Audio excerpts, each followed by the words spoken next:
Hey, KS Guncom. Great to have you with us. We're going to talk all things SHOT Show tonight. And we're also going to introduce you to a new person you've probably never seen before, but he's part of the Kansas gun community. I actually serve on a board with him, too. But just got a lot of good things coming up, and I'm excited about tonight's show, if you will, episode of Live Fire. And I'm glad that you're joining us. Hope there'll be some that'll come along the way. And we have some giveaways tonight, at least two, by way of Vegas. Vegas is always good for, chance. We'll put it at that. So I want to introduce you to Neal Shera. Neal is a freelance writer and gun reviewer.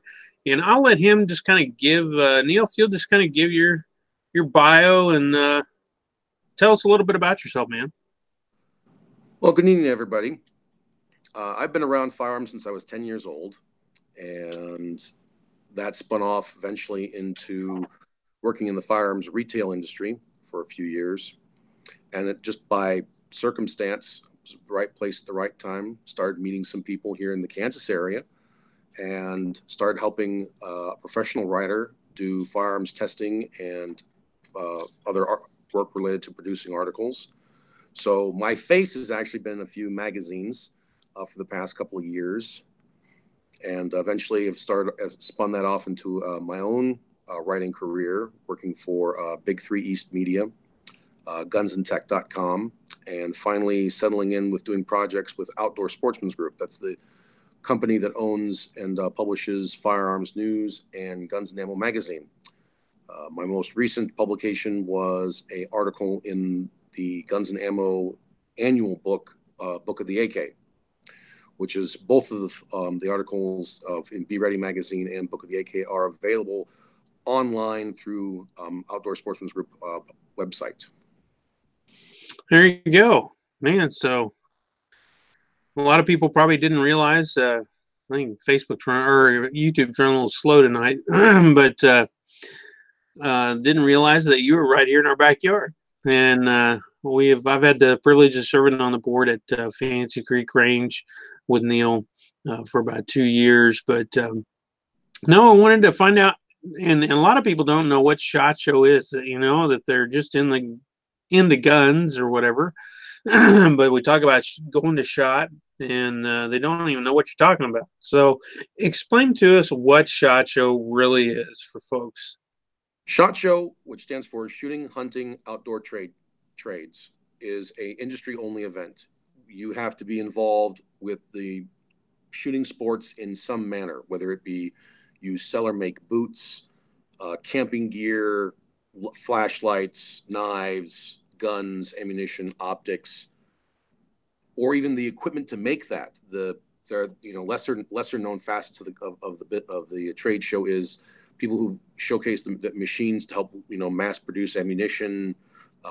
CNC machines are here on the showroom floor in various places. So everything through there, and attendees can be these same companies. They also include media personnel, which is myself, and then retailers or any organization related to the firearms industry. That's training organizations, shooting ranges. But you have to have a connection to the industry, something that proves that you're employed by somebody within the industry in order to get into SHOT Show. And so, unlike the NRA show later in the year, which is more consumer driven, this is not just some place to showcase wares, but there's a lot of actual money business going on. Orders being placed for units of whatever it is you're looking for, purchasing new equipment.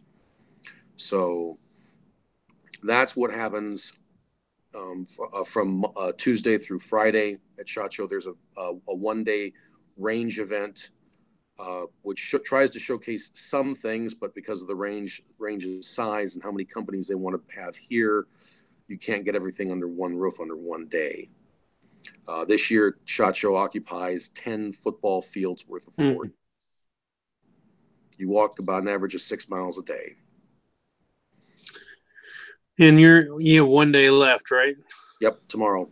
Yeah. Tomorrow's a wind down day. It's not open. Yeah. Hey, show them what the giveaway is that you have there with you. Well, we have two levels of prizes. The first one is a 35% discount for a Geissele SSA or SSA-E trigger. The other tier prize is a 30% off Geissele.com purchase. Okay, so I am going to tell our people over on Facebook who are not watching while we're talking. I'm gonna tell them that they need to come join us so that they can listen, learn, and win.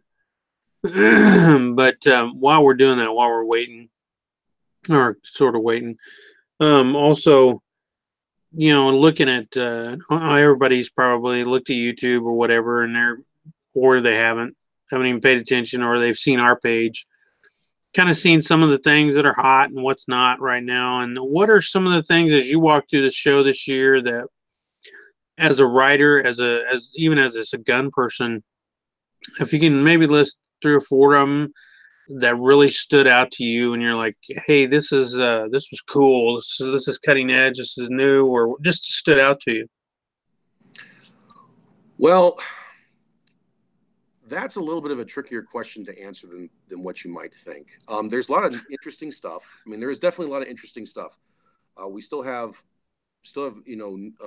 surprising people entering into certain markets, like the single stack concealed carry market, which you'd think is kind of now going out of vogue with all these people who are going towards red dot mounted pistols. It seems that the double stack is coming back into fashion. But Mossberg's brand new subcompact pistol that SC was a very nice and surprisingly good shooter. Took that out for a spin on range day, and definitely something to look at for someone who's looking to have a single handgun, especially in the concealed carry market. It was a surprise. It was a surprising start to me. Of course, another one is the. Let me find the casing. Oh, there's. I have here in my hand one of the new. This is a shell casing from range day of the new Winchester 350 Legend, which has taken the internet by a little more storm. This is a straight wall 223 case, basically. That's chambering a 355 caliber bullets. That's 9mm bullets. Winchester plans to bring out bullets as light as 145 grains all the way up to 265 grains. This is being marketed for particularly states that only allow straight wall cases for hunting applications. There's a few other applications that can be used for this in the tactical market. We won't dive into all that. That will take the rest of the hour. So, but this is one of the new ones that's obviously been getting a lot of press, as it's a new cartridge by Winchester. CMMG has already partnered with Winchester and debuted just earlier today their new AR that will shoot this, although Winchester themselves is bringing out this 350 Legend in a bolt-action rifle. So what would you liken that to, that 350 Winchester, really? Well, depending upon bullet weight, you're talking about a modernized 30-30, a rimless 30-30. But it all depends on bullet weight. The subsonic round, you're definitely talking about something that can compete against the 300 Blackout for a subsonic short range platform. So there's definitely a lot of applications that this could be used for. The question is whether or not it will catch on. We'll wait and see. I mean, a lot of media writers are already talking about this cartridge, but we'll have to wait and see. The next thing that's going on is a lot of new red dots. A lot of companies getting into that market. Crimson Trace rolling in. Aimpoint is finally getting to the red dots for pistols. So pistol mounted optics is another big push, and I like what Aimpoint's doing. Aimpoint always, when they decide to do something, they do it right. So there's a lot of future there. Of course, what's up is there's been a lot of companies coming onto the suppressor market, but right now that whole we won't dive into that aspect because of there's some politics involved in that. But there's some companies are trying to really again push the suppressor market, but we'll have to wait and see. Something that I saw that was really cool. was a product from a company that I can't talk about. It'll be debuted. It'll be debuted later this year, but it was something that was really neat, and I was really happy to be part of that group that got to see it. But I just unfortunately at this point can't talk about it. Yeah. But a major company is bringing a fairly innovative product on their end to the market later this year. So as far as ammunition and stuff, again we're seeing a movement towards lead-free ammunition, ammunition that's going to be more friendly to be shot indoors. There's Federal's bringing out a lot of their coated bullets for various applications, including match grade ammunition that's got that synthetic coating on it. That's those Syntech rounds. So a lot of things like that. Also, the semi-auto 22 market's gotten a big injection. Winchester's brought a new rifle in called the Wildcat, which borrows heavily from the 1022. We'll wait to see what happens with that, but that's something that they're making a big push on. And Savage has a new semi-auto rimfire rifle, so those are making big strides. But again, we'll see how long the momentum carries. Well, and that's interesting. The 22 LR really making a little bit of a, do you see?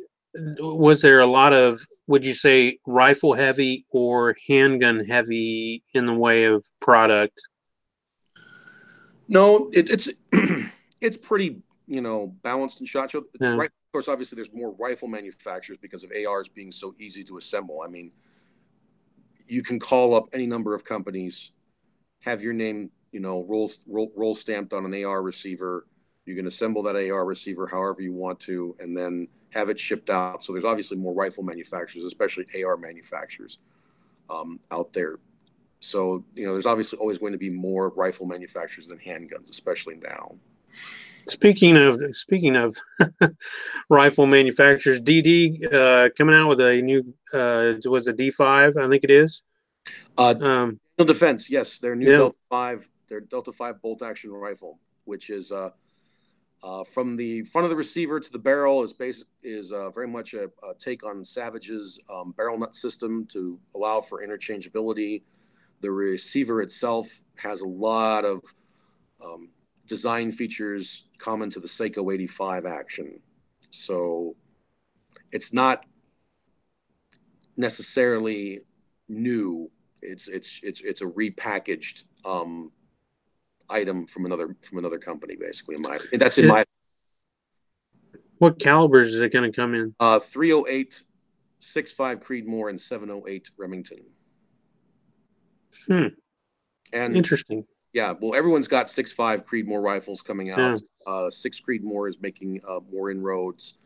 Hornady obviously is pushing their new 30 precision rifle cartridge and their 6.5 precision rifle cartridge. So there are those things. Whether or not those trends will continue will have yet to be seen. But yeah, there's a lot. There's definitely from the rifle manufacturer and the ammunition manufacturers a lot more support coming in for 6.5 Creedmoor. Hopefully, it's to try and get people to buy new guns. So those are the big trends, and there's another more ongoing trend that we can segue into, which is the more horizontal acquisition of the firearms industry, where one buying, buys other companies and puts everything under their label. Like Sig Sauer, you can buy lights, you can buy optics, ammunition, the firearm, almost everything you need right out of the gate. You can have with a Sig Sauer label on it and walk out the door. And more companies are doing that. Of course, Sig Sauer is also doing the suppressors. Smith & Wesson is very similar. They don't have an ammunition line in their name, but who knows when that's going to take over. You got companies like CZ is also doing very much the same. CZ's got suppressors and rifles and handguns and shotguns. Whether they move into the red dot market, who knows? It's just a matter of time to see what happens. But there's more companies trying to be able to get every dollar they can out of you in that single purchase than they have in the past. So that's a new trend coming along. those companies, like Smith and Wesson or whatever it is, American Outdoor, whatever their parent company is or parent name is. Um, and then I know Ruger's they've gotten into knives too, which is something that's interesting.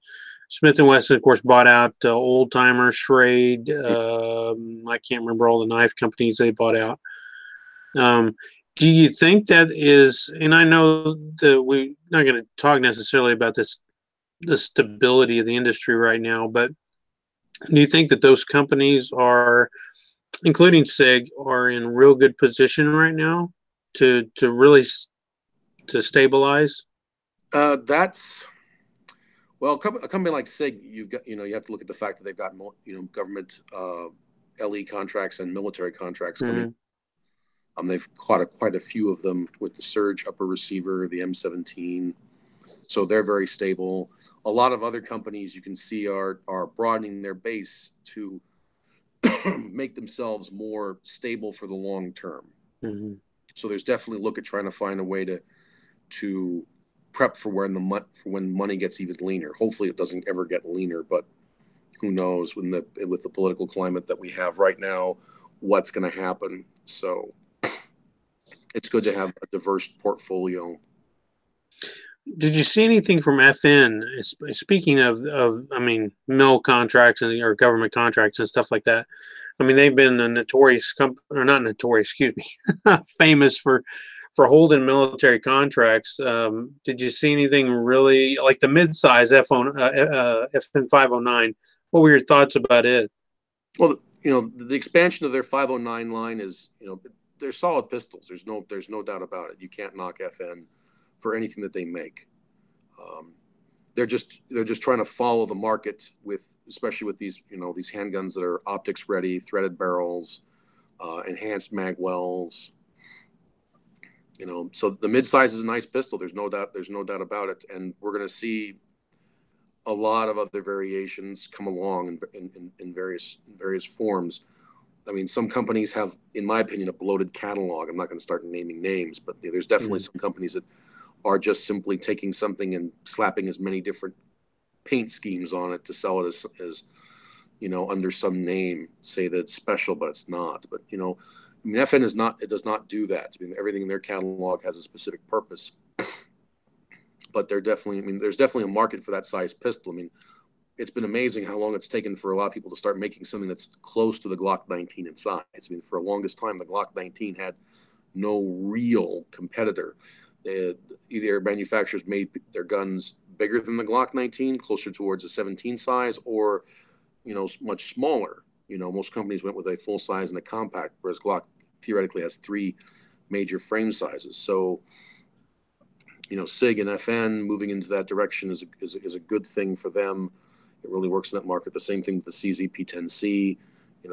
Everyone's starting to realize that there's something about that particular platform, aspect as far as size and weight that's very appealing to a lot of shooters. So, speaking of the P10C, the P10, the subcompact of that now, and the full size are all out. Did you get a chance to look at them?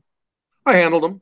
Again, I didn't get a chance to shoot them, and I handled them. So, on the stand, the trigger is as nice as the P10C. They definitely are very nice pistols. If I hadn't already owned a Glock, I might consider buying something else. But I own a Glock, and therefore I don't really need to diversify.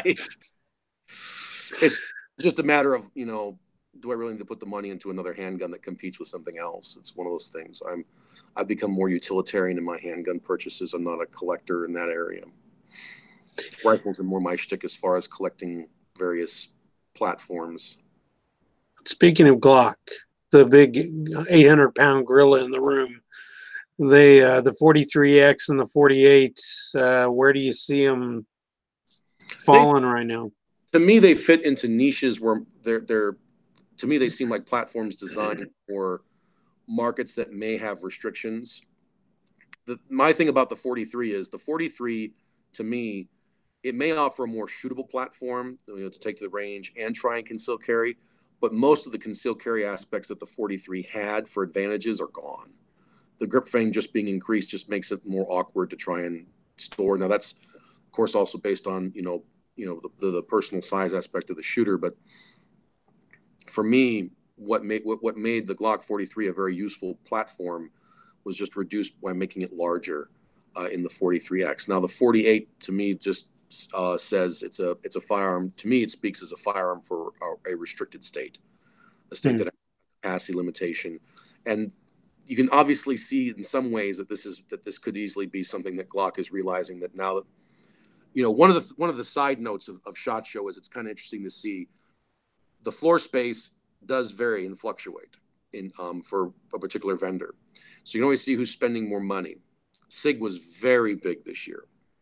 Glock was not so big. So that's a subliminal thing where you look and you go, yeah, you guys didn't want to spend as much money this year on your showroom floor. And you let SIG run fairly rampant. They weren't far away from each other. And SIG was huge. They had a huge print on the trade show floor this year. So that goes to showcasing things where, the market share could be, so like I said, that's one of those things where it's sort of a subconscious indicator. Now, when you say huge, what are we talking about? And what you did say, I didn't know they got into lights. By the way, I had not known that about SIG. Well, they're going to be getting into that. Okay, they'll be getting into that. There's talk. Nothing official, but they will be doing the lights. That was kind of a little extra by me. Now they do, of course. I think did SOCOM just take on their optic? I think, or somebody did within the special operations community. Yes. They've gotten a lot of contracts with SOCOM. The new Surge Upper is a SOCOM contract. They got an optic for the SOCOM contract. Of course, obviously there's a new contract push for a new heavy caliber machine gun that was showcased at SHOT Show. Really? Yeah, this particular model was a 338 Norma Magnum, and it's something for very specific applications. The 6.8 SPC I've read from several different locations, and I don't know if you've read the same thing, is actually being looked at by the Army, being fielded within the SAW as well as rifle and just regular infantry rifle platform. Yes and no. It is being looked at as an idea, but this would be for very specific circumstances should it happen. This is not in any way probably going to replace the M4 and the 5.56 NATO cartridge. There's just no real reason to shelve out the amount of money that would be needed to change all the services to a new cartridge platform. So this is, and what I'm hearing is if this project does go through, it would be something that would be very specific for specific missions against specific threats. So there's a lot of stuff going on in that. So 6.8 will not become a new service cartridge anytime soon.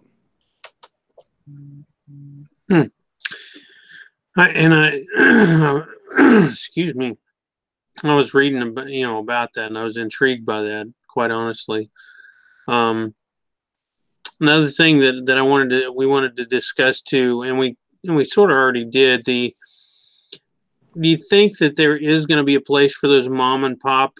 I say mom and pop, but I mean the smaller companies. Is there going to be a place for them here in the next 2 to 5 years, or is that something that's going to go away and the big Walmart brand, if you will, Walmart brands are just going to kind of rule the roost? Or is it boutique still, because we really had a lot of boutique stuff, especially with the AR platform. And is that going to go away, you think? I mean, looking at the show this year? The show this year, just from the show itself, you can go any way. You still got a lot of mom and pop stores. A lot of small businesses trying to get in. They turned 600 businesses away this year. They just didn't have a space. So there's a lot of small companies trying to get their foot in the door that, depending upon what the product is, might be able to stick around. Now, a lot of this will, of course, depend on legislation. Mm-hmm. That is something that you cannot ignore discussing. Should things go south with legislation, then a lot of these mom and pop shops will be done. But It's interesting. depends. Oh, and What's that? by the way, there's a correction. There are actually two Sig Sauer weapon lights out there. They're both for pistols, but I just wanted to make sure that we all were on the same page. Oh, Not okay. line up now, but there's two actual Sig Sauer labeled weapon lights. But no, back to the original topic. the industry, and that's one of the things that we can start getting ad nauseum, because there is a lot of politicking that is discussed here at this event, Mm-hmm. and tries to get an idea of about each other, what's going to happen, what everyone's looking for is future money gains. So a lot of mom and pop industries could go bye bye if things go the wrong way. But it really depends on what that mom and pop shop does. If it's something that is not worthy of a major company to produce a product, something small. It could be an accessory. It could be like, let's just take a bipod, for instance. Right now there's a lot of bipods being displayed by small companies because they're not particularly hard to make. And now with the precision, this tactical precision shooting and all this other stuff going on where people are using bipods a lot more, that's something that you see more of. That's not something that's going to require a major company to dive into for operations. But if you're talking about the mom and pop boutique AR maker, no, they're not in a good spot. Yeah. And one of the things that was seen a lot at SHOT Show this year is this was Attack of the Glock clone. This was definitely a major year where a lot of people have their own little take on how to customize a Glock, kind of like the 1911 back in the 80s. Hmm. So So did you run into Taryn while you were there? yes, I saw Taryn multiple times. In fact, the Yeah. time I saw him was earlier today when he was strutting around with John Wick guns. Yeah. So all the firearms of John Wick 3 are here. All the actual movie props are here at the show. And Terran Tactical had one. It's an MCX pistol caliber carbine, all done up by him. He was walking around with it. So That's interesting. That he went with SIG on that, but normally all Glock stuff. But well, no. John Wick's handgun is now a Combat Master, which is an STI. Oh, he did. I didn't realize that. Yeah. So yeah, the handgun in John Wick 3 is an STI. Is an STI. It's called the Combat Master. And that's what in Corinne is She's going to be shooting with Corinne Mosier, good friend of mine. She's going to be shooting with STI, and so I imagine that's part of the whole marketing thing too, getting it out in the hands of 3-gun people and so on and so forth. So and the handgun being used by Halle Berry in John Wick 3 happens to be a SIG 365. So really, like I said, many of these shooters and shooting groups, they don't have specific brand loyalty. They will go whoever gives them. Not trying to knock them. Terrence still has a lot of Glocks, but he's not going to tell anybody, on anything. So he may, yes, it's his Benellium 4, a new version, Benellium 4 in John Wick 3 versus the one in John Wick 2. But, Terran will dress up anything, whoever puts a gun in front of him. So yeah. Sig Sauer has definitely made a push to make its presence known, which is why, again, they've got an MCX and a SIG 365 in the upcoming movie. Whereas the 3-gun crowd STIs are still very common in competitive shooting. So they went back to that. So I'm looking forward to talking to Corinne about STI. So I haven't had a chance to really sit down and talk to her. Look forward to it. A well-made, well put-together, hand-fitted gun. They're obviously not going to spare any expense on putting that together if you want one. That's another question. And I know we didn't have this on the list to talk about, but 1911s, is there a revival kind of going on? Well, 1911s, I would say that they never went out of vogue. It's just such a long-standing, icon in the shooting community. It's never gone out of vogue. Obviously, with the advancements in manufacturing techniques, we can now get 1911s at a various list of price points. So you can go down to the companies that can make inexpensive forged frames and with CNC machines crank out the parts relatively easy, to the, yes, Cabot arms and their infinitely unique, highly, refined, I mean, stuff that's made out of meteorites and everything else. I mean, the Cabot puts together a piece of art. It's more than Yeah. far more than a functional firearm. So 1911s will never go out of vogue, regardless of how much the Austrian Tupperware community wants to go.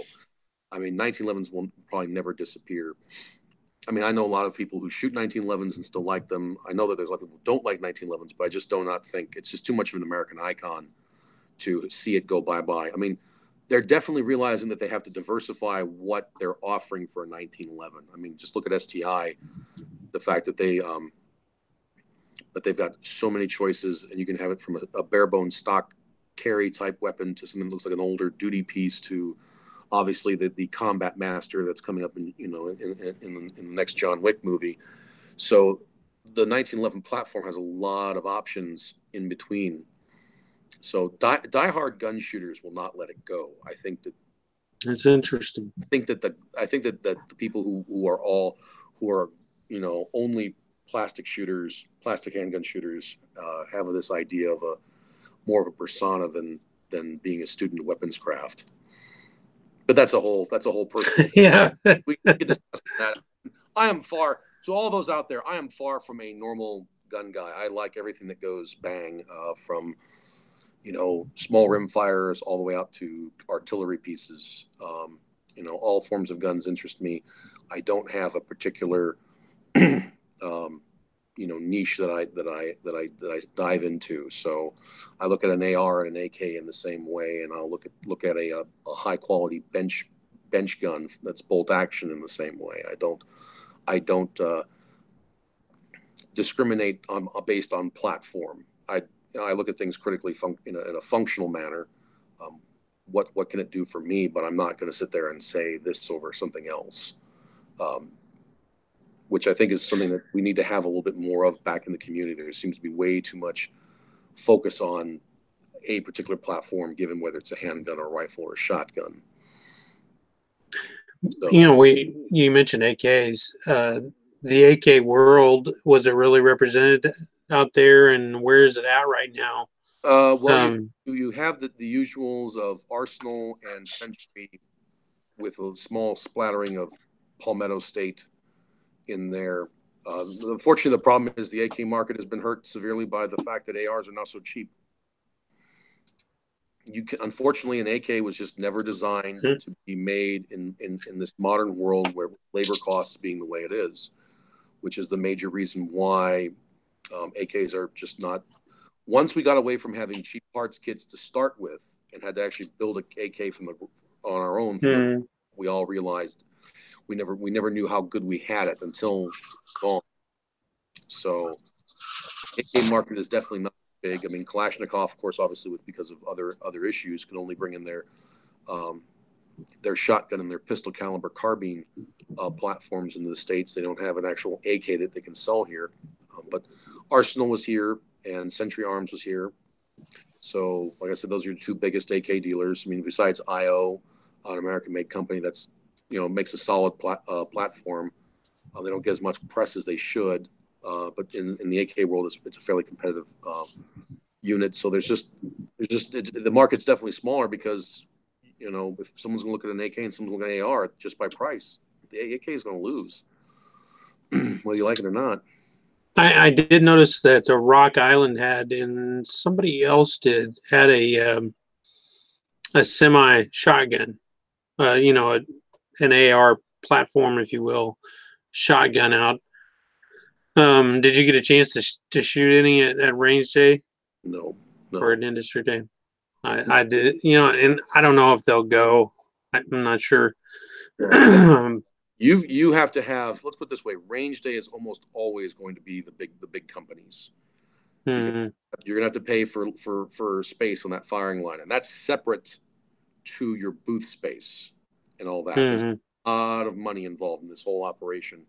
So it's very rare to see a small company get out and get onto the firing line at range day. My personal experience with those semi-automatic shotguns, it's mixed. So I'll just leave. Yeah, I knew that, and that's um. You described, we talked yesterday or the day before, I can't remember which day it was. um, about new ammo, and described the casing to me. Well, Um, okay, there's a new well, there's the primary company is Shell Shock Technologies, which is yes, yes. a two-part case. The lower portion of the case is stainless steel, and then it has a second half. And what it's attempting to do is eliminate. It creates a more stable base, which prevents overpressure from causing deformations, which will enhance extraction. Mm-hmm. Case is completely brass free, so it does not use any copper, which right now, with the amount of lead free ammunition and everything else coming along, copper is getting more and more popular as a choice. So eventually, that's going to keep driving up the prices. So people are looking back at trying to find new alloys or other components and systems. So Shell Shock Technologies has a reloadable, boxer primed ammunition that you can fire out of unsupported chambers like your older Glock 40s, and the case won't deform. You won't get that bulge. Because that's usually that pressure ring at the very back of the case is where a lot of cases get hung. Mm-hmm. So they reinforce that, and they have an alloy body, which reduces the stretching of it. So there's less chances of it needing to be trimmed. It's still reloadable, and like I said, it's not a brass case, so it doesn't use any copper. Then there was a company called Seismic Technologies, I think it was. That let me get the exact name.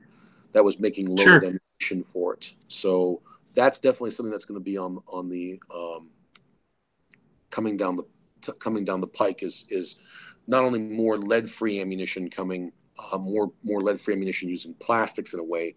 The number of new rifle and handgun loads using a polymer or especially handguns, a polymer tip and hollow points is now becoming very popular. The new Ranger One, the new law Mm-hmm. enforcement Yeah, by Winchester, has I a saw polymer. that. Um, so, but yeah, it's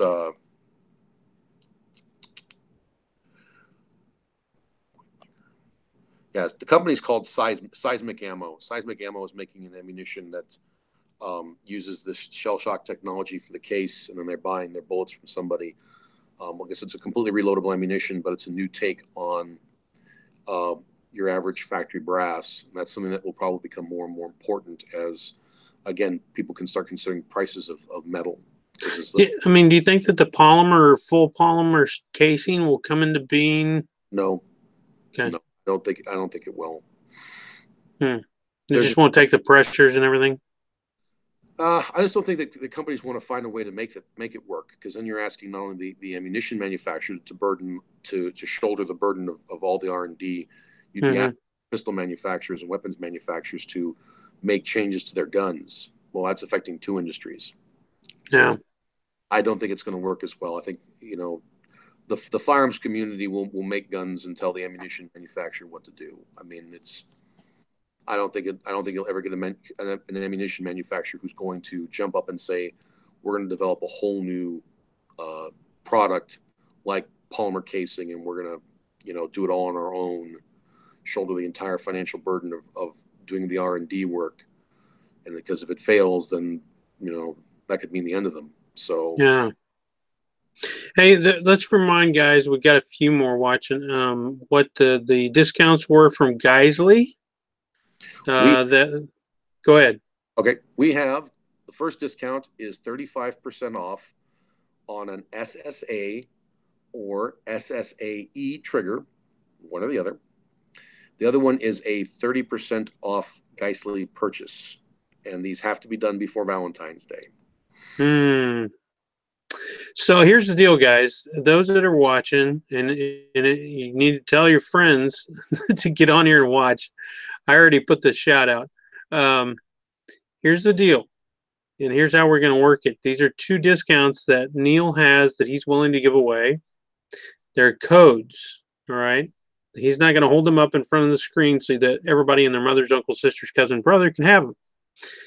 So what you're going to have to do is email. It'd be the first 2, and I can timestamp it. The first 2 people that email me at ksguncom@gmail.com. That's ksguncom@gmail.com, and tell me I'm in or Geisley. One of those 2 things. I'm in or Geisley, and you need to email me at ksguncom@gmail.com, and they will be timestamped so that I'll be able to see who's first. And that's how you win those 2, and then we'll get the code out to you so that we're not giving it out to everybody, okay? And we'll get that back out to you. So I'm going to be watching my phone down here, and we'll see who pops up on KS Guncom's. Again, that's ksguncom@gmail.com. That's how you can email me. And it's 30. Now, remind us again, it's 30% off. It's 35% off a specific trigger, or it's 30% off a Geissele order. So one is for just a trigger. The other one is for a handguard or some other Geissele product. And I did not. There we go. I didn't lock myself on when I was talking about this. So I'll talk to everybody here now again. So if you want to be a winner, you need, and it has to be within this while we're talking here, and we'll only be on for another about 15 minutes. Okay. So you need to email KS Guncom. That's me, Lyle at ksguncom@gmail.com, and we'll the first two will be able to win those discounts for Geissele trigger or a Geissele purchase. Okay, so we appreciate Neal. Thank you for doing that, man. Of course, no problem. We appreciate it. So we'll get back to our discussion here. Then kind of wrap some things up now. Accessories, I'm a blade guy. I know this is KS Guncom. I'm a blade guy. I'm a kind of partial to CRKT and Buck. I'll just be honest. But did you see a lot of expansion in that area at SHOT this year within the blade market? Oh yeah, definitely. Benchmade had a much bigger presence. CRKT actually was on the main floor, so they had a more noticeable presence. Usually there's a couple levels to the convention center, so you've got booths on one on multiple floors, and everyone wants to be on the main. There's a main showroom floor, and Cricket finally is up on the main showroom floor. They had a lot of nice products. Actually got to talk to one of their collaborative specialty knife makers that they were doing a project, the new CEO knife. I'd have to double check. Rogers was the gentleman who made it. Yeah. But there's definitely a lot of expansion in that. Of course, CRKT is doing more now with Ruger. We're now went out with an axe. So there's now a CRKT axe with Ruger's label on it. But there's definitely a much bigger presence of the knife community as a necessary accessory. It's also good to see more medical companies. That's something. Yes. More medical companies arriving to SHOT Show to showcase their wares. I think it's very important that if you carry, if you're a concealed carry permit holder, and you're carrying, you should have a tourniquet or some other med kit within arm's reach. I've been carrying a med kit. I carry one with me everywhere I go every day. I think everyone should have one in some level. They should get training to use that stuff appropriately as well. But I think that's a necessary facet to the EDC kit these days. And discussing a lot of things with knife makers. It's how do you make a good knife that can fit a kit that doesn't necessarily take up so much size, because a lot of guys like these big, beefy, manly knives, and that just adds more weight to a concealed carry. Well, how much are you going to use a knife that's 1 inch tall? It's got it's a very thick blade. I mean, yeah, there's some knives out there you can literally demolish a house with them. But in some instances, having something a little more simplified and smaller would be just as useful, especially when you may not have a rig to carry, because not everyone can run around with a setup that can accommodate all that weight.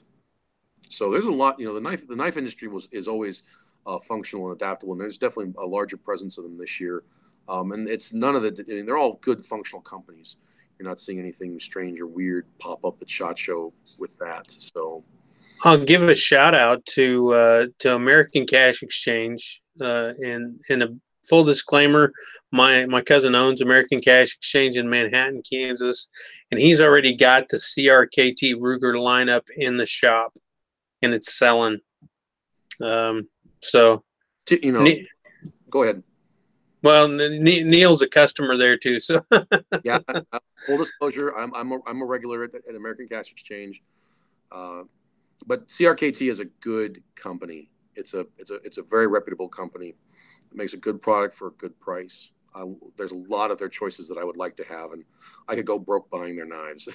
Yeah, no, I can. I'm carrying one right now myself. So, other accessories. Were there a lot of like Mission First? I know you have. Can I talk the Mission First stuff that you're looking at? Yeah.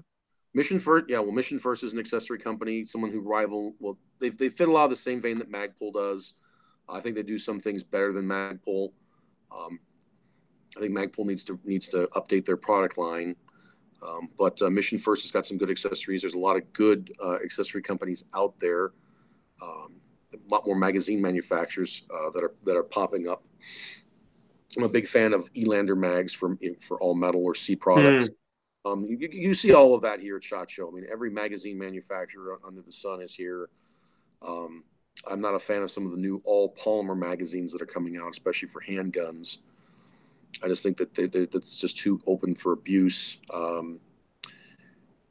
But I mean, there's you can find anything too. Even companies that make a basic clip. There was a company showcasing a clip that you can add to the base plate of your gun, and so you can carry it in your pocket. So it's like a pocket clip, but it'll insert straight into the open gap, specifically designed for a Glock.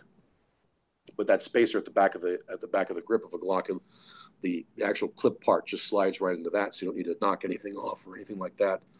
So you can carry a magazine in your pocket like you would a pen or a knife and not have to have a dedicated mag carrier. Again, trying to simplify things, shave off weight, allow you to put it in other places. Another thing that's another cottage industry that's a lot of small mom and pop shops is Kydex manufacturers. Kydex manufacturers are everywhere. They have a presence here at SHOT, showcasing their wares. So that's another industry that, depending upon how laws go, would be very, would be very affected by what happens. So, you got any questions? Mitch, and answer some questions instead of me just. Well, and we're not getting any.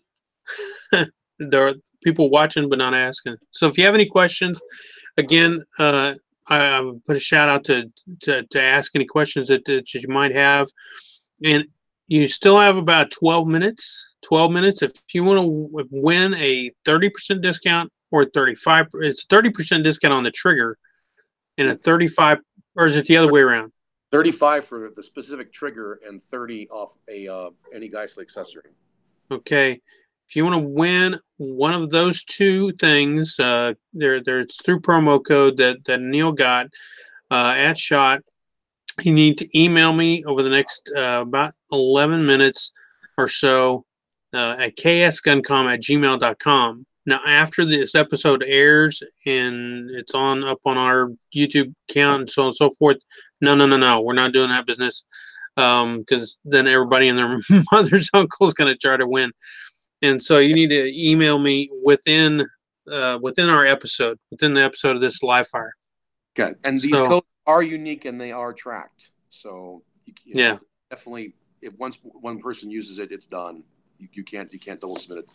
Just to give some people ideas of all the research that I grabbed to take home. This is the pared down collection of information that I try and remember and educate myself with.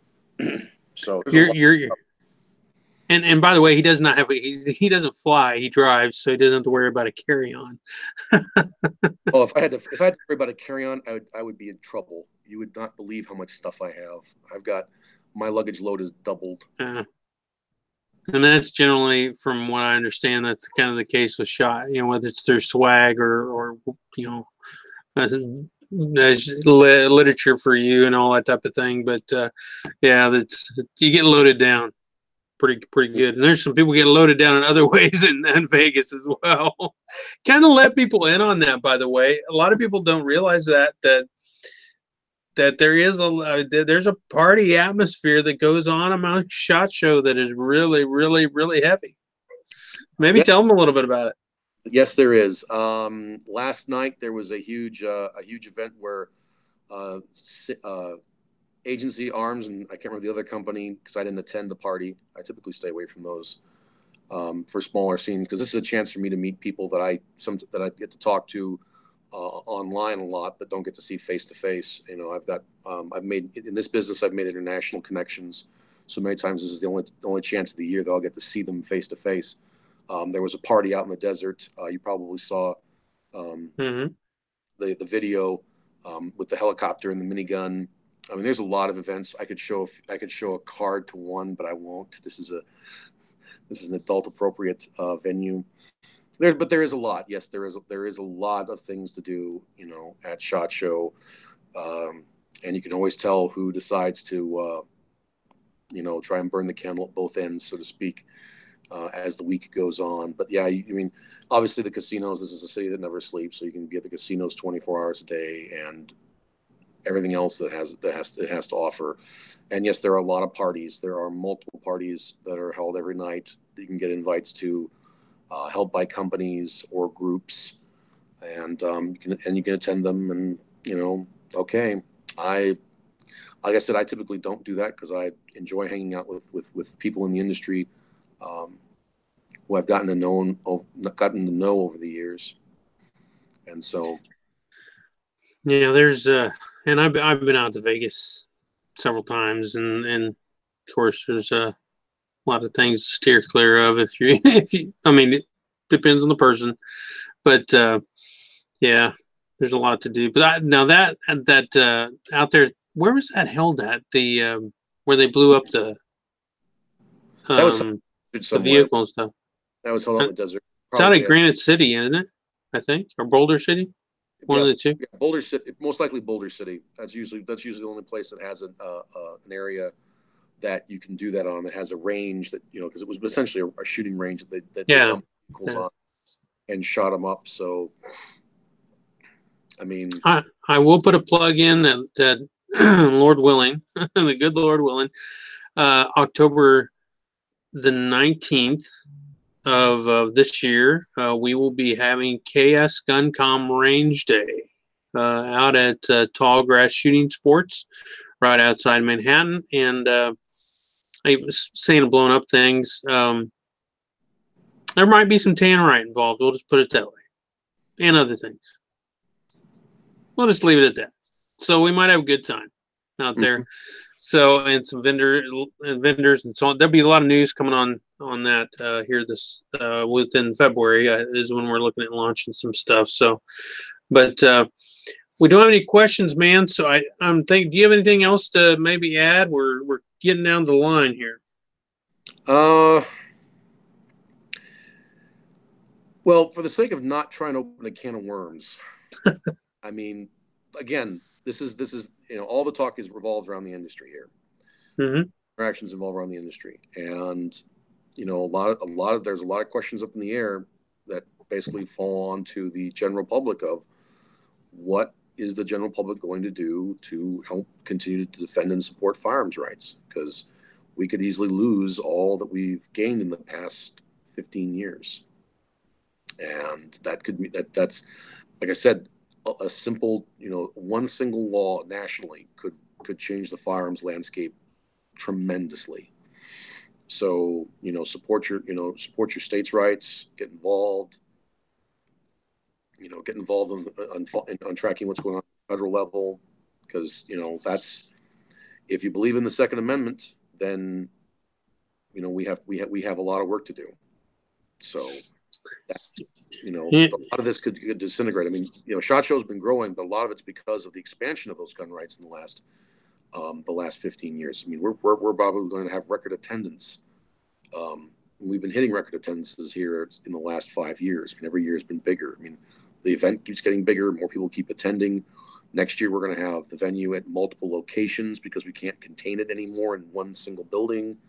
So a lot's happening, but that could easily change. You know, I've talked to some people who've been doing SHOT Show for over 25 years, and you know, they remember when it was a lot smaller. So we can always go the other way. Yeah, and mentioning, fighting for our rights. I, of course, used to work for the Kansas State Rifle Association, and still have a great relationships within the KSRA. And I would encourage you to stay in tune with the KSRA and then the PAC, the Political Action Committee. I know Mariah Day runs that. They keep folks informed. I don't necessarily we try to keep it really moderated because people get a little excited and let their mouths run a little bit more than they need to on our stuff. But if you want to stay informed, we try to get things up on the Facebook group as well as the Facebook page for KS GunCon, but also check out KSRA. Look them up, Kansas State Rifle Association, and they are fighting for us at the state level. I know that for a fact. I was there. I used to be on the legislative team for them, and there's a fight going on even now, at the state level, and there's SB 8 that's been introduced, and it's goofier than a hoot owl, but they did reintroduce 3-day waiting periods and universal background checks, et cetera, to the state. But just keep that in mind. But I'm not. My other screen froze up, but I have not gotten any emails. So that must mean that people don't want Geisley triggers or Geisley parts in their guns for discounted rates. That's a shock. So that's a shocker to me. Well, it is to me too, and I'm watching over here, and I'm not getting anything. So, and I have not gotten anything on my phone either. So I'll check it again. Yeah. So, but no, Neal, I appreciate it, man, and maybe we can do this again with some other guys too when we have our live fire sessions and get your input. And you have a lot of insight into the industry, I know, and a lot of connection. And so we'll plan on doing that. But thank you so much for your time, man. I appreciate it.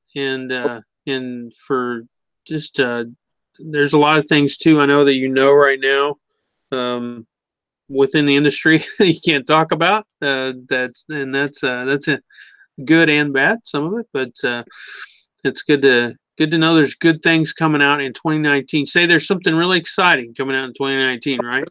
There's a couple things down the pike that will be very exciting. And are we looking at third quarter or second quarter? See, I can't give out information because it may start to help delineate, but we'll say that unfortunately, some of this involves getting approval from Uncle Sam, and right now, while his doors are boarded up, slowed some things down. So that has thrown some timetables, because you have to get approval on things that are brand new. Gotcha. So, we'll wait and see. So maybe in 2019, if the people in Washington can. Anyhow, I won't go there. I'm not going to go there. I said, yeah, we want to try and stay out of the politics. Yeah. So, but I'm excited now. I want to see what these products are. So, but anyhow, go back and if you're at the end of this and you didn't catch the first part of it and you want to see it, go back and watch the entire episode here of Live Fire and just get a little thing about some things about SHOT Show. Neal, you can actually catch him. Give us your social stuff, by the way, so they can look at where you're at. Okay, my limited social media presence. I have various reasons for that, but Neal, Neals Shera, Shera, is my public figure page. I post what projects I can get that I'm involved with that I can disclose to the public. Because a lot, even though I'm not a prolific author myself, I do work with a lot of the behind the scenes. I've done a lot of product testing on firearms that just got unveiled this, at the SHOT Show here just now, like the 9x39 Wolf. That new cartridge was something that I've been assisting with for the last several months, going well back into 2018. So what I can post on there will be on that public figure page. So that's where I'm at. I'm not a big fan of social media, I'll be honest. So for various reasons. One last shout out to my friends Ryan and Derek. Congratulations on the long range shooting team. Yes. Ryan, who owns FTW Coatings, and then Derek Love, who owns Conway Lead Distributors. Yeah, absolutely, man. Congratulations to the boys. Represent Kansas. Yeah, need more of it. That's very cool. Mm-hmm. And on that note, I think I will bid you adieu. All right, man. Well, thank you again. And I know that you probably have an appointment with In-N-Out Burger or some other fine establishment within the Vegas repertoire of eating. Don't say that way. That sounds bad. Why does that sound bad? I don't know. Never mind. We need to get off. All right. Well, eat well, my friend. I know you're 2 hours behind us right now. So you're 7 o'clock. We're 9 o'clock. We're getting ready to go to bed. So I haven't even eaten dinner. So I got stuff done and came up here and set some time aside for you. So, man, I appreciate it. I really do. Problem. So always willing to lend a hand. All right. Well, we'll talk to you later when you get back, and I'll tell the KS GunCom folks always stay Kansas proud, and we'll talk to you next time. Thanks for joining us tonight.